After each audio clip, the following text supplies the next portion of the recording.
tired of hearing myself whisper. Ladies and gentlemen, welcome to episode 3.1476892.874.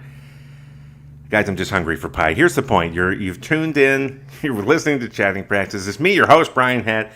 Once again, behind the glass, my boy, your friend, Matt Burke. Behind the glass. That's right. What glass? With the knobs and we're sitting here in his living room. There's no glass. Not. Where's the proper studio? I was trying to paint a picture here, man. Trying to create an image. Okay. Fourth wall torn down. Here we go. Also, it's 3.1415926554. He wasn't even close. Okay, ladies and gentlemen, despite my flaws, we have assembled an incredible show for you. I don't think it's beyond a reasonable thing to say incredible, Matt? Whatever you want, Brian. I can't hear him. He's behind the glass. I should have poked some holes in the glass, damn it. A couple of things. He's gasping for air right now. I'll get to that. But first, let me break down some of the things you're going to hear on today's podcast. We got comedian Don Kelly. He'll be joining us to unveil his proprietary sniff formula, which he's designed specifically for the in-depth analysis of sports teams with names derived from indigenous people in order to rank them in terms of offensiveness. It's very exciting, very new stuff. I feel like the Journal, the Post, they're all going to be talking about this. He's literally broken down racism into numbers. It's incredible. We're also premiering a brand new segment entitled That Time in Sports. In this debut installment, comedian Graham Kay will be putting on the pants to regale us with a shocking but very true tale from his AAA hockey career. I think you're going to enjoy that. I didn't even know he had a AAA hockey career until I conducted that interview, but I was stunned and amazed. I'm sure you will be either stunned or amazed, hopefully both. We are excited to present part 2, or part 2 for our French listeners, of our extensive interview with ex-pro football offensive lineman Mark Hatfield. Incredibly extensive. I saw things I shouldn't have seen. And we'll be concluding this episode of Chatting Practice with the celebration of a 2018 Toronto sports milestone that, in our humble yet devastatingly insightful opinion, hasn't been given the ample due, hasn't been given the time it deserves. You'll understand more when we get to that if you make it to the end, and I certainly hope you'll follow us to the very end. It's a great episode again. But first, a few words from today's esteemed sponsor.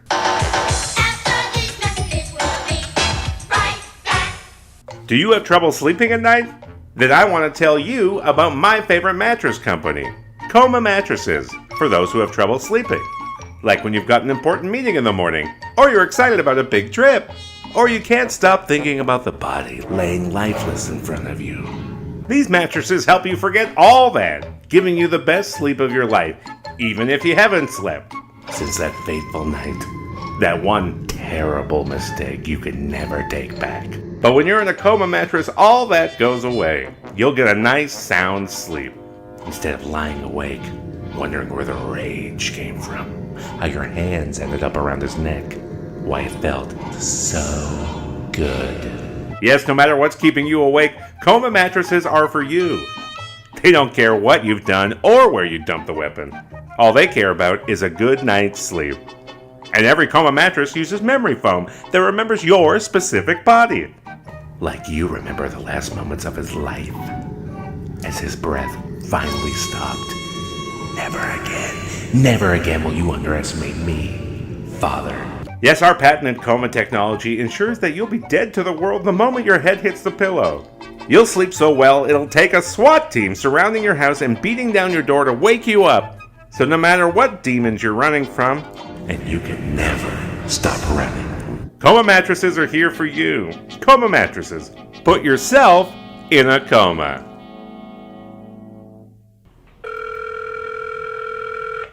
Welcome to the Assembly of First Nations.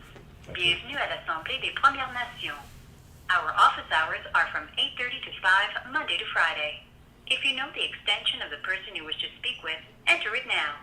Thank you. Don Kelly here. Hello, Brian Hatt here. How are you, sir? I'm doing good. How you doing, Brian? Not too bad, man. Here we are at Chatting Practice once again with a very special segment with my good friend Don Kelly. Great guy, great comedian, very active with First Nations rights and councils and all sorts of great things. And what we're doing today is we've put some teams together that have been known to be offensive. And so we decided to rank them in order of offensiveness. Just to be clear out there, what is considered acceptable and what will not be considered acceptable. And we're very happy to have my buddy Don Kelly here, who's come up with a very sophisticated system to put this issue to sleep. Don, would you be so kind and fill us in about your formula? Absolutely, Brian. Thanks for having me on. First-time listener, first-time caller, so it's great to be here. Well, as you know, I think most Caucasian people know that we Indigenous peoples get together fairly regularly to talk about you guys and figure out what's offensive, what's working, all that sort of stuff. And so when it comes to sports teams, we've got this formula we've developed over the years, and we call it the SNIT formula. SNIT, S-N-I-T. Now, this tells us when we should and should not have a SNIT fit, and it's very sophisticated. I ain't not no mathematician, but we've got this one down. Now, the way it works is SNIT is actually an acronym. I know sports fans. I'm not a huge one myself, but I know sports fans love stats, so that's how we work it. So SNIT is an acronym. S is for symbol. Now, that's the logo. And you get a score of 1 to 5, 5 being the worst, and that's key. The higher the score, the more offensive it is. That's going to be important as we go through this. So the symbol, the logo, we scored on 1 to 5. Then N is name. We score that on 1 to 5. Is the name offensive? Is it not offensive? Then we get a little abstract, esoteric here. I is intent. In other words, what was the intention behind the name? Now, if we think it was a bad intention, you get a +1. Because remember, the higher the score, the worse it is. If it's a good intention, then people meant well, it's a -1. We'll knock a point off because you meant well. If we can't figure it out, you just get a 0. It doesn't matter. And the T is tolerance. And on that one, we go from a +2 to a -2. +2 means they're not even going to consider changing it. There's no open-mindedness. There's no tolerance behind this. You get a -2. We'll take 2 points off if you're actually open to changing it or actually making moves to change it or at least considering changing it. That's the thing. That's the thing. Now, as we go through this, I want you to remember, Brian, none of these names are not really big on any of them. So I don't want to make it sound like this name is great or this logo is great. None of them are great. So, the scoring is within that whole context of we're not really loving a lot of this. But, but we know people like their teams and it's tradition and honoring. By the way, little public service announcement, people, if you're wondering about these names, if you're wondering if you're honoring anyone, if the people you're honoring don't feel particularly honored, you're probably not honoring them. So, just a little hint as we get into this conversation. This is all great information, and might I say, new to me, a white man for some years, almost my entire life. We keep this stuff hidden from you guys, believe me. I don't blame you. We're all appropriating, and it's awful. But I like this. It's a very fair and reasonable system you've started with here. And now, Chatting Practice presents sports teams with names derived from Indigenous peoples, ranked from least offensive to most offensive. Featuring Don Kelly and his proprietary SNIT formula. First up, from the NCAA, the Florida State Seminoles. Now, here's the thing about the Florida State Seminoles. You can look at their logo, and you might even think it's more offensive than some of the other ones. But here's the deal, and this is absolutely the key in everything, is we didn't even rank them by a number because the Seminoles get a full pass because over the last number of years, they have worked completely with the actual Seminole tribe, and they call themselves tribes in the States. I'm not being offensive myself, though. They call themselves tribes still in the States. They have worked with them on everything from the opening ceremony celebrations to the halftime to the logo to the name. So whether I don't like it or you don't like it, if the Seminoles are on side, fully on board, and they're working together, that is the key. It is free, prior, and informed consent on everything they do. So we didn't even rank them. They get a full pass. I mean, if you take the most offensive team, if they're working with with the actual First Nation and they're on side and helping, that's the key. So that's why the Seminoles rank number 1. They're really a model for everyone else.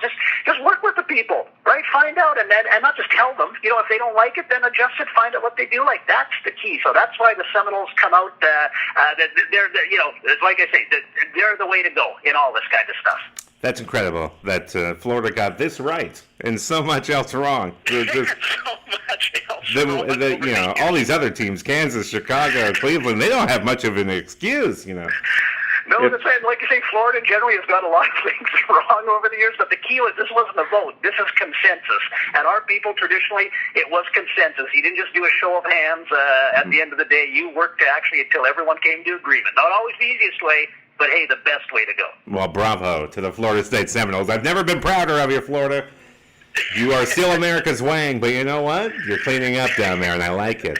Okay. They're a proud Wang. Yes, right. You can be a little bit prouder of that Wang now. Next up, from the Canadian Football League, the Edmonton Eskimos.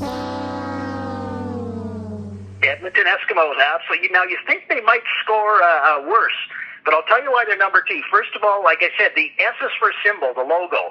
Logo, no stereotype of an Inuit person, no igloo. It's 2 E's. In fact, I would have scored them a 0 on the logo, except they get a 1 because one of those E's does stand for Eskimo, so that still has that Eskimo presence. But again, nothing bad there. Now, on the name itself, though, of course, they score badly. They get a 5, which is full marks on the name because I'm not Inuit myself, but I understand it's offensive. They don't want it, so why would you keep pushing for it, right? And as well, on the I, the intention, if you read the history, it was an insult to Edmonton being a northern place. And, you're north, so therefore you're full of Eskimos, and you must be eating seal. So right there, the intent even behind the name wasn't good. It wasn't even trying to honor the Eskimos. However, right now, as we speak, this is interesting, the officials from the Edmonton Eskimos are going through the north. They're touring there. They're talking to Inuit people. They're going to come to places like Ottawa, which surprisingly has the largest urban Inuit population. They're talking to the people. So they got we took a point off, which again is a good thing, for tolerance. Because they're actually out there, they're doing outreach, they're trying to figure out, is it offensive? Why? What can we do to make it less offensive? They're talking to the people. However, they didn't get the full -2 because they haven't committed to changing the name yet. So we would have knocked 2 points off that total score if they were actually saying we're going to change the name at the end of this, but they haven't committed to that. But still, we took a point off their offensiveness score because they're actually talking to the people. Wow. They scored a 6, by the way, out of a total of 13 is the worst you can do. Wow, Edmonton again. I'm a little surprised. Baby steps, though. Baby steps for Edmonton. They are the Florida of the Midwest. Yeah. And they made up a lot of ground on that on that logo as well. Like again, the double E, right? There's no images in there that are going to cause palpitations. No. Well, I mean, if you turn the E's to the side a little bit, they kind of look like a couple of tridents. And as a member of the aquatic community, I do find that offensive myself. But that's a subject for another podcast. Yeah, I know you're a proud swimmer, Brian, and I know we don't want to get into upsetting the tridents. Oh, thank you. It's more floating than swimming. Full disclosure. Moving right along, from the National Football League, the Kansas City Chiefs. Yeah, the Chiefs came up next. Their logo, the arrowhead, little stereotypical. Yeah, arrowheads existed, but again, it's going for not everyone used arrows. Anything that sort of tries to say, hey, all Indians were this. Yeah. Is always problematic. I mean, they forget, like in Canada alone, there's more than there's like 60 original First Nations, like the Cree, Anishinaabe, Ojibwe, the Dene. So to say we're all like, hey, this is what everyone was like, that's always a problem when you go for these broad symbols that are supposed to cover everybody. The name, of course, Chiefs. I mean, Chiefs these days is almost a derogatory term. If you're a native person, someone says, "Hey, Chief," like that can be kind of derogatory. So they actually scored poorly on the name. They got full marks for offensive name. They got the 5, and as well on intent. Chiefs was a stereotype of a stereotype. It was apparently the mayor was head of some Boy Scout troop or something like that, and. And then so they called him Chief. So there you go, stereotype of a stereotype. However, here's the thing about the Chiefs, why they scored a little higher in spite of what I just said.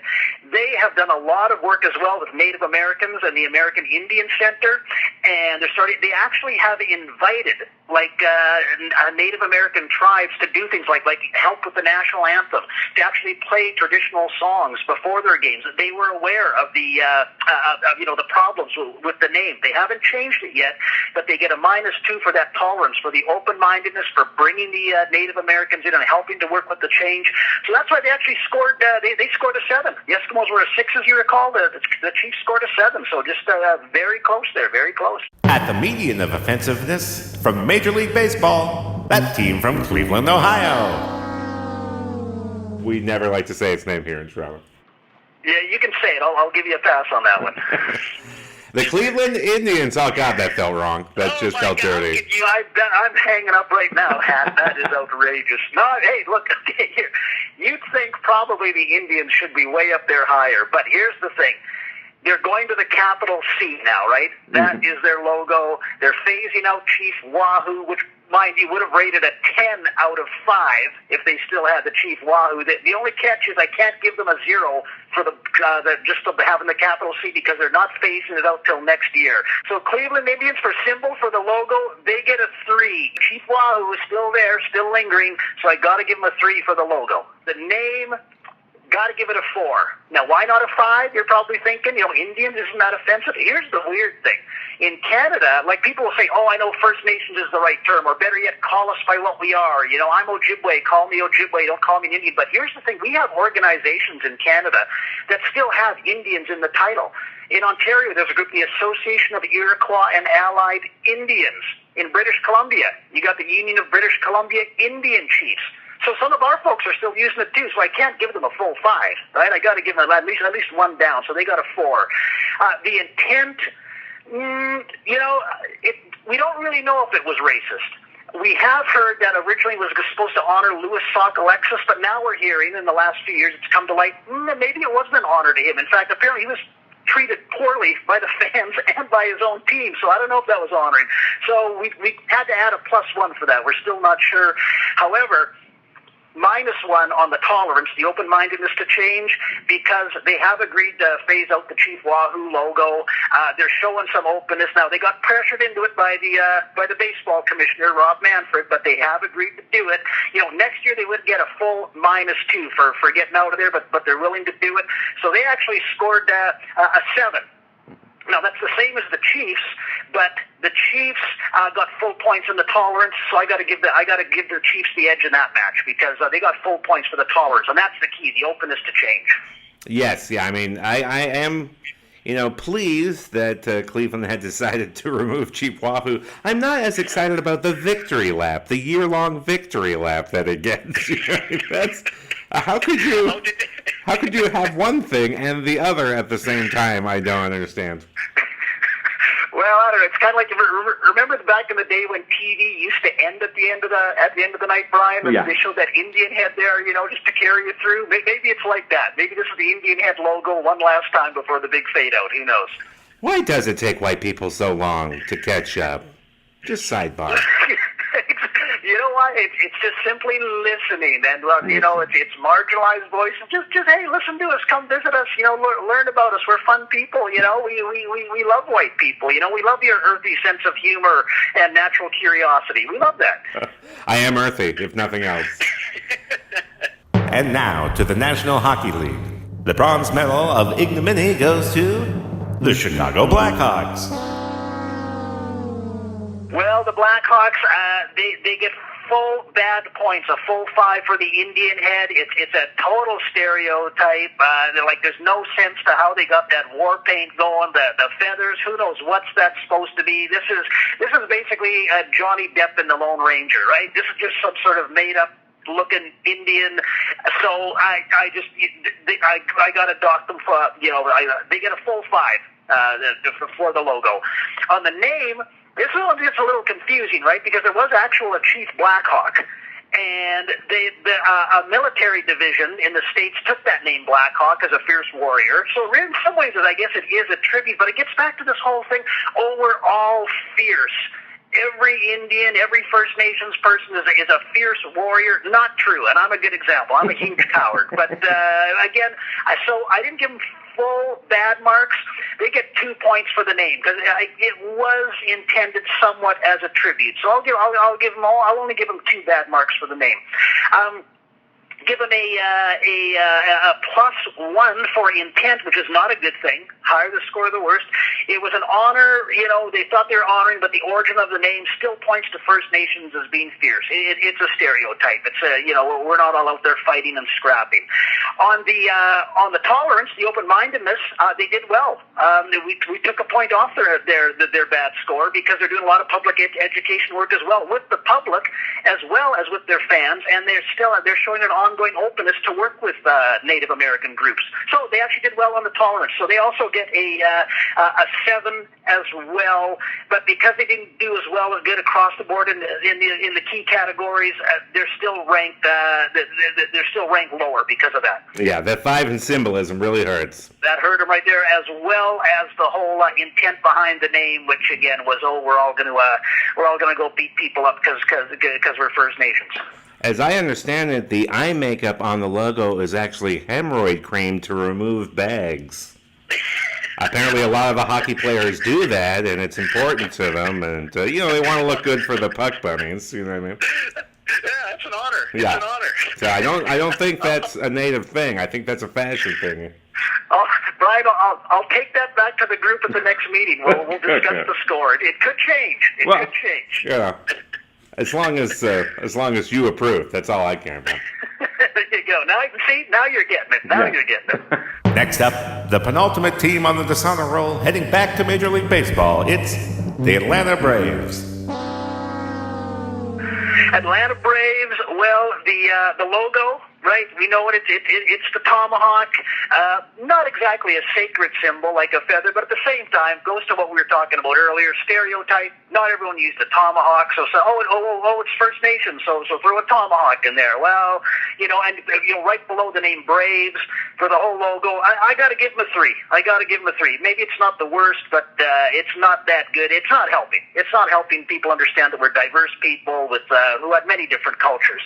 The name Braves, give that a 4. 5 would be the worst. I'll give it a 4 because it's still, when you call someone a brave, it's still a little derogatory, a little offensive. Maybe not as bad as Redskins. I don't want to spoil who we're getting to next, but it's pretty close.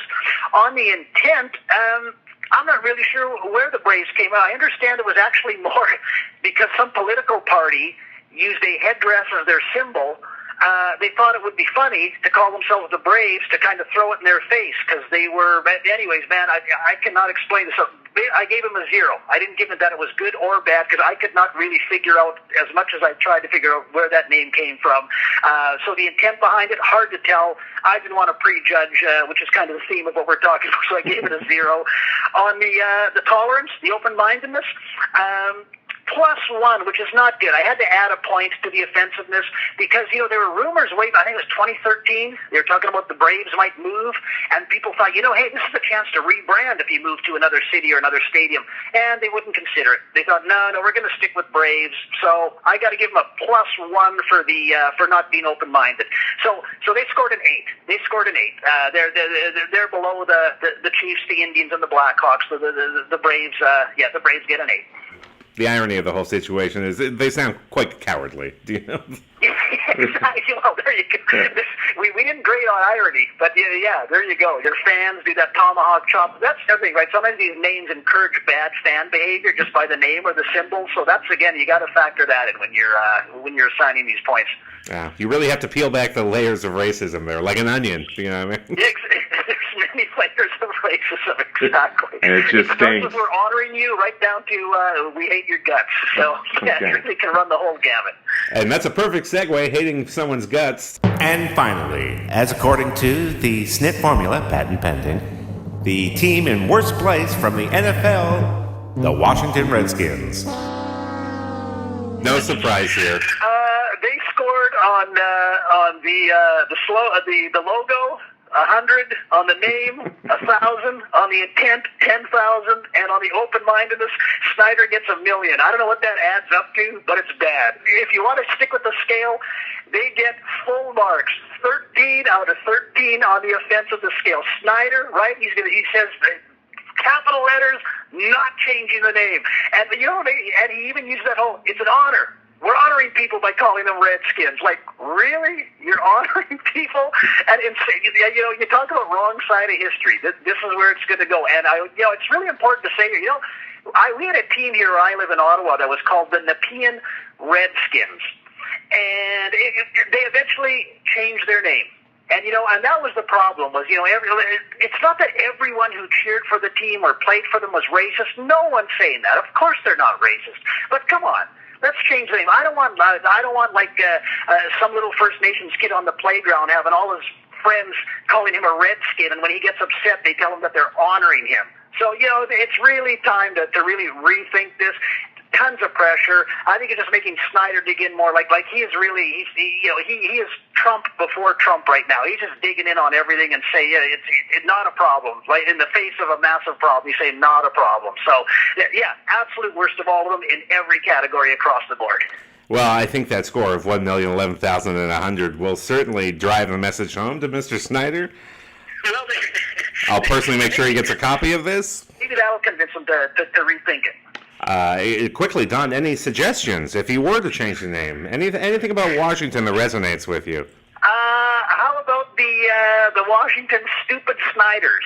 And they can have a crazy caricature of Snyder doing something ridiculous, and we'll tell him that we're honoring him. I like it. So after he's dead, how about that? After he's dead, we honor him by putting his face on the jersey. Well, we can only hope, right? You got to dream. If I weren't a natural optimist, Brian, I'm the most cynical optimist you'll ever meet, but I am an optimist. I couldn't be doing this. Yeah. Isn't it funny, too, that the Washington Bullets changed their name, almost 2 decades ago, because they were afraid it was offensive, that it summoned up a bad image. Exactly. Well, it's funny right now. I've seen the Winnipeg Jets taking some heat because one of their logos, they've got a couple of, is a military jet. So it's funny that Redskins, that's fine. Yeah. You got a jet on your logo. That's where we draw the line. I'm offended. Canada doesn't have any jets. Get the hell out of here. We're all boats, man. That's right. Exactly. Well, Don, this has been educational, entertaining. I'm a better man for having this interview with you today. That's the least of it. I want to thank you for joining us today and for being a part of this segment. Well, if you're a better man, Brian, you have made me a man, so I certainly appreciate that. I'll take you out on the land one of these days. We'll take you fishing or hunting in my treaty territory. We can go anytime. That's okay. That's downtown Ottawa, if I'm not mistaken. Ottawa's Algonquin land. Sorry, we gotta go to my res. You're not getting off soft there, big guy. No, okay, man. Belleville it is. Let's do it.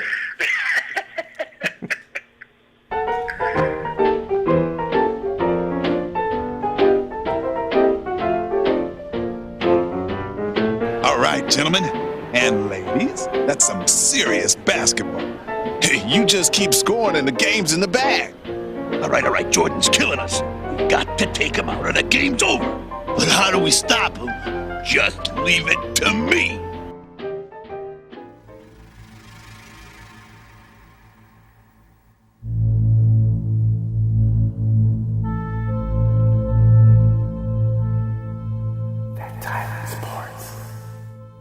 Ladies and gentlemen, welcome back. I am here with Graham Kay, former starting goalie for the Notre Dame Golden Hounds. Golden Hounds from Saskatchewan. Wilcox, Saskatchewan. I added the Golden. It's just the Notre Dame Hounds. It was gold all the same. Graham, I believe you just told me a story about how you were literally such a great goalie that you weren't believed? This is the greatest save of my goaltending career. I played AAA hockey for a pretty prestigious place in Saskatchewan, and it was a 2-on-0, and I'm the goalie, and the player to my left, my glove side, had the puck, and he waited to the perfect moment to pass across to his teammate, who had a awning cage, as they say, wide open. And I knew that he wasn't going to go along the ice because maybe the goalies always go along the ice, and he wasn't going to go top corner because he didn't have any balls. He's not Marilyn Lemieux. He can't go top corner. So he was going to go the safe 1.5 foot off the ice, wrister into the awning cage, and I stuck out my paddle out of my goal stick out of my right hand, and I corralled it out of the air. I didn't swat it. I corralled it. No rebound, so you couldn't even get at it. I dove across, corralled it with my paddle, and it was like the greatest save of my life. And it was a crucial moment of the game. And the referee was on the other side, and because it was a fast break, didn't quite see it, didn't believe I saved it, called it a goal because in his head there was no way I could have saved it, and they ended up counting it a goal, and it was I got pulled. Wow. And the fact that you're still holding on to that memory after all these years, would you say it scarred you, Graham? I wake up every morning and I do knuckle push-ups thinking about it. Ladies and gentlemen, if you're out there and you're trying to be a referee in sports, particularly with the kids, just remember, these kids have dreams, okay? They have hearts, they have lungs, they have feet. I could have made it, you striped son of a bitch. And now he's just a worthless comic because of it. I hope you're happy, referee. I pulled my hammy jogging the other day. Yeah. And then there was that time I pulled it. Remember that? Shh. Okay. And this has been That Time in Sports. Thanks for joining us, Graham, and great work, as usual, Brian Hamm. Earlier this year, in our very first episode, we featured an interview with Mark Hatfield, ex-NFL and CFL offensive lineman, current motivational speaker, fireman, podcaster, comic, lover, painter, roofer. Honestly, we were planning on doing about a 30-minute interview. It went on for about 4 days. I'm not going to lie to you. He's entertaining as hell. So we've chopped that up. We sliced that pony right up and delivered 4 beautiful segments, which we then dropped down to 3 because that was the number I should have said in the first place. 3 beautiful segments. This is part 2. You're about to get part 2, where Mark regales us with stories about the NFL, CFL, concussions, steroids, his funniest teammate, and the nickname given to him by the one and only, the legendary Barry Sanders. So with no further ado, let's go to Mark, and once again, have the pleasure of listening to that plucky young inquisitor, Brian Hamm. In your mind, how does the CFL compare with the NFL competition-wise? Competition-wise, how does it compare? It's exactly as hard. Both are extremely hard, but different. There's a lot of small differences that make it a lot different for most players. It's a passing game. It's a huge, wide open field. You only have 3 downs to try and get a first down. And so the athletes are going to be different. You're going to pass the ball a lot more. So as an offensive lineman, you need to be able to move more. You're going to have receivers that are in motion all the time. And you're going to have linebackers who need to cover more receivers. So they're not going to be as big. They're going to be faster, quicker at going backwards, lateral movement. NFL, quite the opposite, right? A smaller field, narrow field, 4 downs to move the ball. So it just makes sense that most of the time you'll be running the ball. I mean, that's the West Coast offense is not like that, but a lot of the time you're going to need to, why if you're running back and pick up 2-3 yards every play, why wouldn't you just run the ball every time? That's means the touchdown at the end of that, right? That drive. So. Yeah, so it's different. The athletes are different. The yard off the ball is very different, right? In the CFL and Canadian football, you're a yard off the ball. And when I got to Detroit Lions, I'd never played American football, and I remember going against Luther Ellis, their first round pick. A very quick, constant motor, nonstop defensive end. And, man, he lined up basically toe-to-toe with me. And the very first play, I wasn't mentally ready for it. And he was beside me before I knew it. And I just grabbed his jersey and I ripped it down. I ripped it right off him. I mean, it was a complete panic move. But I figured it would get me a second one at least, right? Yeah, exactly, yeah. Just a gimme here. Would you rather pass block or run block then? I loved pass blocking. I found it sort of like a martial art. It's, football, it depends. In a game, a lot of the times you just want to run block. You just want to smash that guy against you. But as far as sort of, playing a game in practice and what you want to practice, I always found it's like an art, like a martial art, pass blocking, right? You have to be in a certain stance. You have to keep your hands in tight. You have to sort of keep your eye on the right spot. You have to hit that person in the chest, and then they're going to do something to counter that, and you have to, be able to react quickly. And it was something I always took a lot of pride in, was really good at, and enjoyed. And that I can remember, in practice in the NFL, nothing felt better than a one-on-one drill where you got the guy right off the line, and then he tried to spin, and he turned his back to you, and you jammed his back, and then, you walk off, and all your buddies are giving you a high five, and, I mean, that just felt super fantastic. What does it feel like having Reggie White run straight towards you? Everybody who plays against those great players always had help. Anytime a team is playing against someone like that, Bruce Smith, Reggie White, you'd always have two people blocking them. You'd always have either a tight end there, or your guard helping you, or even a running back coming in and taking a shot at the guy. You never let those great players tee off on anybody, and it's terrifying. I'll tell you one thing, though. Playing against guys in practice as a rookie might be the most terrifying thing, because they're teeing off on you. If they have it's not like 60 plays they're playing. They're playing, if it's practice and they're a big name player, they're probably taking 2 or 3 reps that whole practice, and they're finding the rookie and they're just hammering him. There's a guy named Trace Armstrong. I don't know if you remember that guy. This guy had giant arms. He played for the Chicago Bears for a long time. And he was in Miami when I was there. And he would just wait till it was my turn, and he would walk right straight to the front of the line, and he would just bull rush me every time, which means just basically smash head to head. And you know what? I learned that no matter what you do, it hurts. I had, you got to really use perfect technique on a guy like that, and be prepared for some pain, because it's going to hurt no matter what. And that's, those moments that make you better, right? Here you are, you have a choice of just sort of smashing heads and falling down, or go to the perfect technique. You know what it is. Here's your chance to use it, and you use it, and it's going to hurt, and there's no clear winner at the end of something like that when someone's bull rushing you, but you become a lot better. And it's quick. Because you mentioned taking those beatings in practice and on the field. It was some sort of head injury that ended your career? Yeah, I was playing for the BC Lions, and we were playing in Winnipeg.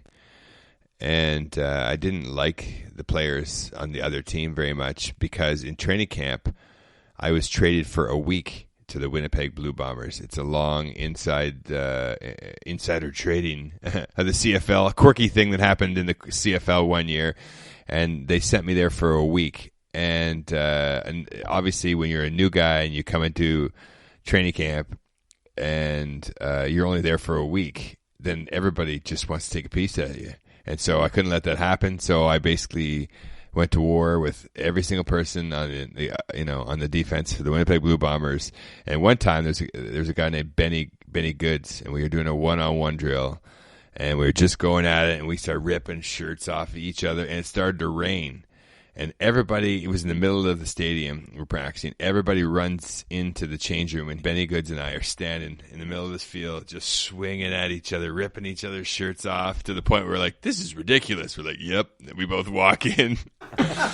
So a couple weeks later, I'm back in BC, and we're playing, I'm back in playing for BC, and we're in Winnipeg, and here we go. I'm on kickoff return team.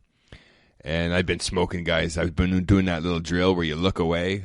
You don't look at the guy you're blocking, and he's running downfield. The last second, you just step into him, and you send him flying. The week before, I did that to Mike O'Shea, and it got him good, and it was working really well. And we were playing against this guy called Wayne Weathers. He was the special teams player of the year that year. And he watched game film. He saw that we were doing that, and I'm like, yeah, I'm going to get this guy. It's going to be great.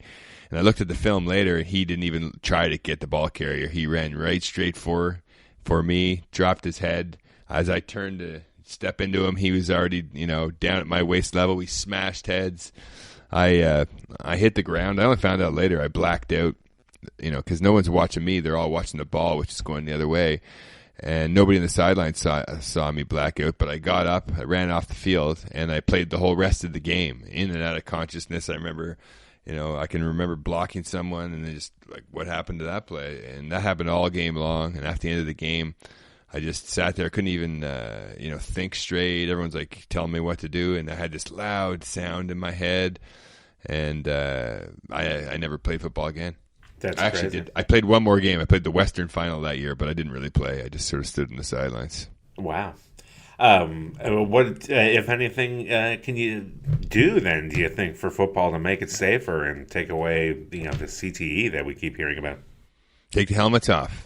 I honestly believe take the helmets off. It's so much better. People use their helmet as a weapon. They lead with their head because it works, because you have this big hard thing and you're doing the damage to the person you're hitting, and you're also doing damage to yourself. If you had your helmet off, you would keep your head up like you're supposed to when you're playing football, and you wouldn't be slamming your head into people.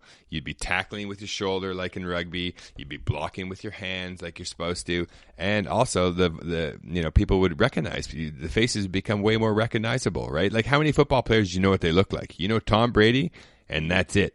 Do you think football will ever change then? Do you think that'll actually ever be a thing? There's been a lot of change. I think since I played, I've coached children's football too, and there's been a big movement about the whole safe tackling thing and about teaching it properly.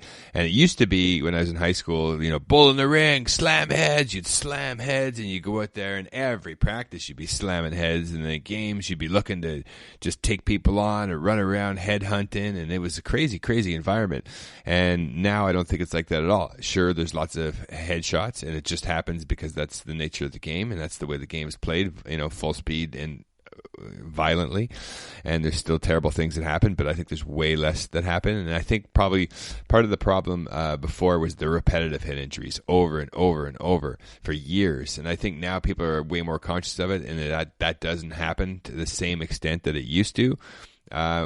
Is it perfect? Definitely not. Is it better? I'd say it's probably way better and heading in that direction all the time. We're getting penalties for headshots.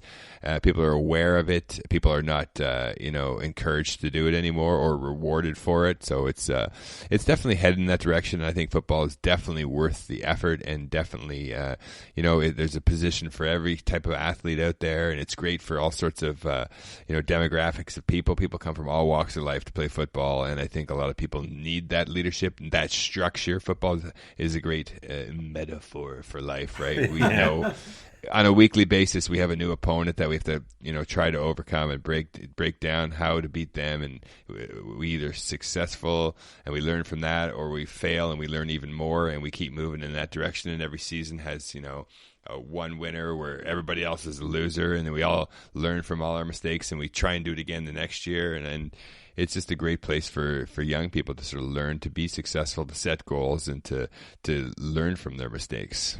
Okay, with that in mind, then, in retrospect, do you wish you had done more steroids?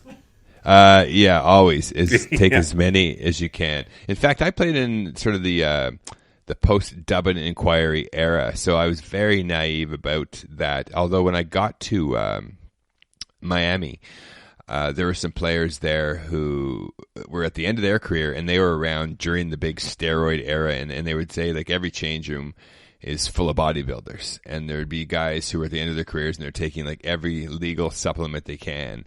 And what I saw was a lot of really big athletes. You didn't see, like you would think, you would see guys that look like bodybuilders all over the place, but there wasn't. There was just really big human beings who were the most athletic of those really big human beings. Yeah. And like, I worked out a lot. I went into the weight room a lot.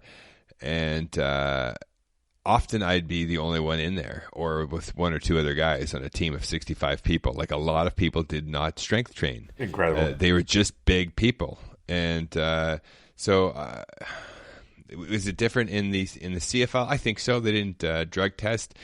But when I got there, I realized that people are playing in the NFL without the use of that. There's no reason why that you need to do that in the CFL. And I can understand people who got injured and were using it as sort of a recovery tool. I believe doctors even prescribe that. HGH. That's probably where it came from. Yeah, that's where it came from. That's why it was developed. That in horse racing. So, right. And aren't we all horses in a way? And we are all. I'm more one of those dancing horses, though. Less of a word. You're one of the horse. dogs in curling. Thank you, dressage. Yes. So you've taken this head injury. You're out of football, and your first instinct is to become a comedian. Do you think that's a result of the head injury? Well, that's the joke. For sure. I don't know if the head injury changed me at all. If it made me, because perhaps before it, I would never have talked to crowds so easily. Post concussion, I have zero. A lot of people are saying, "Oh, how do you do that? How do you talk to people, crowds of people?" I have zero problem with that, and so I'm wondering if that sort of was damaged in my concussion or improved. Or improved, yeah. It's just the benefit of it because I don't have any kind of stress about that. I never even think about that. It's not ever, whereas everyone is always thinking about that. No, what do you have to picture the people naked? All that stuff. Of course, if you can picture them naked, but there's never a problem. And I think perhaps that is, clearly something was damaged and something changed. And I think if anything, it could be that. When I finished playing football, I started. Actually, I was doing an interview. My wife and I were running a workout business, and we were on the morning show. And the guy asked me about my football career, and just sort of the question he asked me, I answered it in a way that even amazed myself about the 10 years and my brother and all that. And somebody heard that and said, "Hey, would you like to be a motivational speaker? We're having this training session." I went out and it went really well, and I spoke in. 6 years, I spoke at over 500 schools and businesses and places like that. And then I have about a 10-minute version that has some jokes in it and stuff. And after I did that version one night, a guy came up to me and he said, "Have you ever, wanted to do comedy?" I'm like, "Yeah, I totally love to, but I never have." And the guy's like, "Well, you just did. That's, you're telling the story, you're making it funny. You need to come to my comedy night." So I went to a comedy night, and then the next time I went out was Yuck Yucks, and that was 3 years ago, and that's the way the story goes on comedy. Yeah, I fell in love with that, obviously. I read that you were not a jokester in the locker room, that you needed, people to be scared of you, and so you tried to be intimidating. Is that true? Is that a proper quote? Definitely. I think that it's a pretty intimidating place to walk into, as you can imagine, like a professional football change room.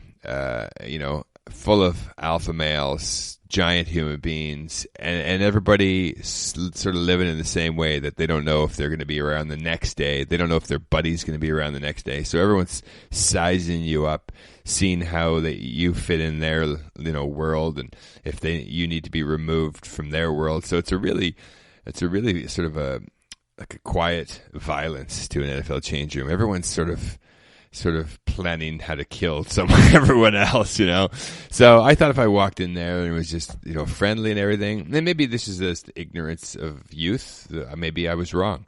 But my opinion was to walk in there, and I had long hair and, or black, and tried not to talk very much. I would listen. I pride myself on being more of a listener than a talker in the change room. Just to, First of all, nobody wants a rookie to come in and start talking all the time, right? That's the first guy to leave. So you come in, you're to be seen, not heard. You know what I mean? That's right, exactly, and exactly the way it is, right? And the thing is, push comes to shove in practice, you can't let a guy get an edge on you, and that's the real deal. If someone after the whistle pushes you, you got to be right in their face and take it to the next step. And then they'll come at you, and then you have to take it to the point where you're being, separated by coaches. And head coaches love that. Barry Sanders for the Detroit Lions called me the Canadian TKO because I was just the first couple of days just beating everybody up. And a lot of times it was by accident. You'd be running after the play, and a guy ahead of you stops, and you accidentally run into him, and all of a sudden you're beating up a veteran, and then someone else jumps on you, and everything goes crazy. And I can remember one time I got in a fight, and Wayne Fonts pulls his golf cart up, and it was a hot, muggy day, and it was second practice of the day, and it was about halfway through the practice, and nobody wanted to be there. And here, punching a guy and going crazy. And when it was over, Wayne Fonts jumps out of his golf cart and he's yelling and screaming. He goes, "All right, everybody hit the showers. Great workout." You know, he was just so excited to see some energy that he wanted to end it on that. So actually that, you know, people thought that was a good deal because the violence had sort of ended the practice early. But especially your first few days in the team, man, you got to go in there and you got to show them that you're not the guy that's going to get pushed around, and that's pretty much true. Anytime a guy would come in, you're like, oh god, because first of all, they don't know what's going on. They don't know the practices. They don't know, you know, the hierarchy of what's happening, and so there's going to be some fights. And then at the end of the practice, if it's a lineman, they do one-on-one drills against, you know, an offensive lineman does it against defensive lineman and vice versa, and those always ended fights. I mean, every single time, a new guy against someone who's trying to look like he belongs, and so it was a crazy environment for sure. And to me, you know, like that exterminator on TV who dresses with all the spikes and the long hair and everything because he wants to intimidate the rodents that he's exterminating. I don't. But go on. Very similar thing, right? You got to go. It sounds in a lot there like and play a prison, part. man. Prison. You got to ship the first 3 people you see, and then you won't get raped in the bathroom. Yeah. It's like Fonzie on Happy Days, right? You wear a leather jacket, you punch a guy once, then everyone's scared of you for 5 seasons. You put fucking Shula in a headlock, maybe give him a couple black eyes. Yeah. Oh, yeah. You know, you got to respect everybody. Hey, who's that guy beating up Joe Namath? In the bathroom. Yeah, he maced him with hairspray, man. Who was the funniest teammate you ever had? Irv Eatman. Irv Eatman was when I got to the NFL, he was probably in his 13th season of playing. He was like a 6'8", 310, unbelievable specimen. He looked like Shaquille O'Neal, and he was one of those guys that I was telling you about who never worked out. One time he went into the weight room like almost for a joke, and here's one of the biggest, most beautiful human beings you ever saw, and he tries to do like some curls, and he had like 10 pounds on one side and 25 on the other. He didn't even know they were like mismatched, and he couldn't even like curl it, and it was just pathetic. But just as, and I think even like in the USFL, he was like one of the first picks in the USFL. But man, that guy could tell a joke, man. He was one of the first guys. You know the old expression, he's reading your mail. Yeah. So there was a play where somebody read the play really well in their team, and he was the first person to ever to use this as a joke. He goes, "Hey, he's reading your email." That's 95, man. Wow. You know, like he's cutting edge. What's email? Yeah, it's cutting edge comedy. He was actually on Oprah Winfrey's show one time. I don't even remember why, but he was just so funny, man. Probably that email joke, man. Yeah, probably the email joke.